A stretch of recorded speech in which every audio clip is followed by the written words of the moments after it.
दिल्ली के सीएम अरविंद केजरीवाल ने press conference कर कहा है कि दिल्ली सरकार ने नई सौर ऊर्जा नीति सौर नीति 2024 जारी की है। अब 2016 की नीति लागू थी। यह देश की सबसे प्रगतिशील नीति थी। दिल्ली में 200 यूनिट तक बिजली मुफ्त, 400 तक आधी यूनिट और उससे ऊपर का पूरा बिल वसूला जाता है। नई सोलर नीति के तहत जो लोग अपनी छत पर सोलर पैनल लगाएंगे उनका बिजली बिल शून्य होगा, चाहे वो कितनी भी यूनिट बिजली का उपयोग करें। इससे हर महीने 700 से 900 रुपए कमा सकते हैं।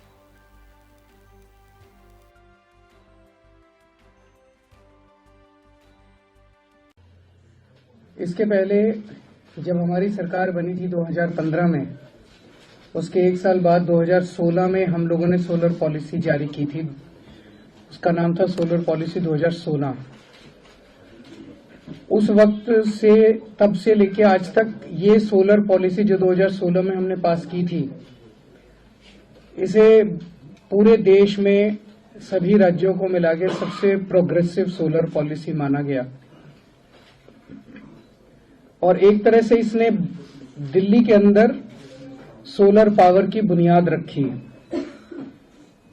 सोलर पॉलिसी 2016 के तहत रूफटॉप्स के ऊपर जो इंडिविजुअल लोगों ने अपने अपने घरों के ऊपर सोलर पैनल लगवाए, उससे लगभग 250 मेगावाट क्षमता इंस्टॉल्ड कैपेसिटी तैयार हुई है। 250 मेगावाट के सोलर पैनल लोगों ने लगवाए अपने अपने घरों के ऊपर। इसके अलावा 1250 मेगावाट सोलर पावर डिस्कॉम्स ने बाहर से खरीदी है इसी पॉलिसी के तहत। 250 मेगावाट तो लोगों ने इंडिविजुअली अपने अपने घरों के ऊपर लगाए और इस पॉलिसी के अंदर 1250 मेगावाट डिस्कॉम्स ने बाहर से सोलर पावर खरीदी। तो लगभग 1500 मेगावाट सोलर पावर उस पॉलिसी के तहत इंस्टॉल हुई है दिल्ली के अंदर। हम जानते हैं कि इससे एयर पोल्यूशन तो कम होता ही है, और एयर पोल्यूशन को कम करने के लिए आप जानते हैं ईवी पॉलिसी भी जो हम लोगों ने बनाई, वो देश की एक तरह से सबसे प्रोग्रेसिव ईवी पॉलिसी है, इलेक्ट्रिक व्हीकल पॉलिसी। और आज दिल्ली को ईवी कैपिटल ऑफ इंडिया कहा जाता है।